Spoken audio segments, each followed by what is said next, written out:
How you doing, good people? This is the 8-Bit Animal.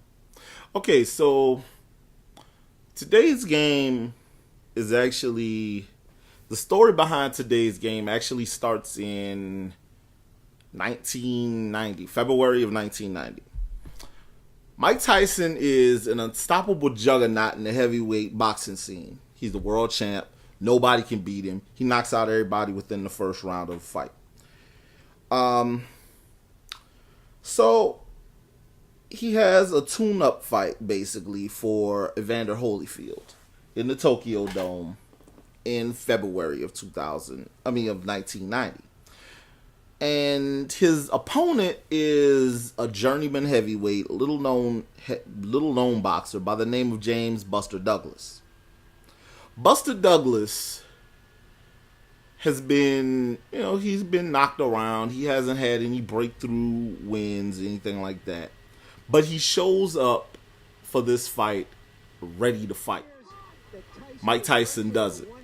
And James Buster Douglas knocks out Iron Mike Tyson. Now, couple that with the fact that Mike Tyson lost his his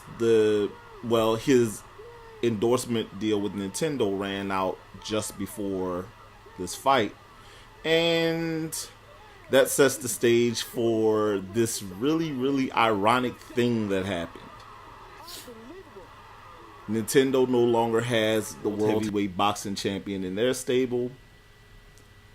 What does Sega do? They sign James Buster Douglas to an endorsement deal. The game that they put his name and likeness in is actually a arcade boxing title from Taito from 1988 called Final Blow. The game that Buster Douglas was on the cover of is James Buster Douglas Knockout Boxing for the Sega Genesis. Now, Buster Douglas Knockout Boxing isn't a bad game. Well, I'm lying. It's more of a traditional boxing title than Mike Tyson's Punch-Out was. In that Punch-Out kind of felt more like a shmup or a puzzle game or a rhythm game. Buster Douglas Knockout Boxing was a side view boxing game.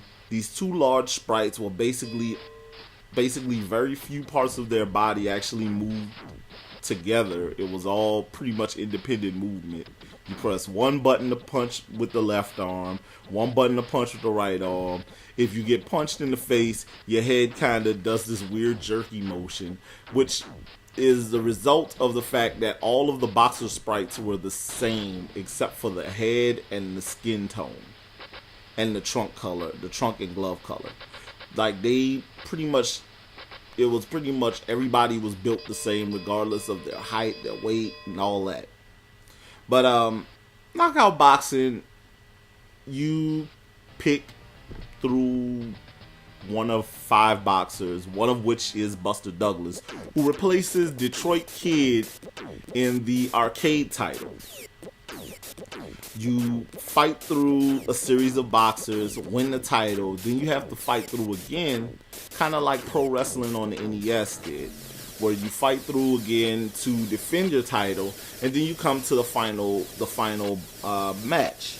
And the final match is against a boxer in a luchador mask named Ironhead. And there was a long-standing rumor that was supposed to be a play on Mike Tyson. Ironhead was incredibly cheap. But what last boss in the Taito arcade title wasn't? There isn't much to speak of in terms of music. As far as music, graphics, and everything else, everything is actually on par with the arcade title.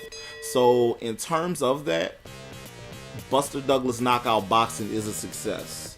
Now, in quality of gameplay, if you're looking for a really good boxing title on the Sega Genesis, you do better getting Evander Holyfield Real Deal Boxing or Greatest Heavyweights if you want Sega exclusive boxing titles.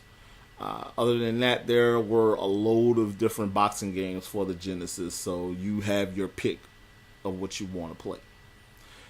You shouldn't have, if you want a copy of Buster Douglas Boxing, they're not really hard to come by any means. You might have a harder time finding the Master System version than you will the Genesis version by a long shot. This has been the 8-Bit Animal, and I will catch you beautiful people tomorrow.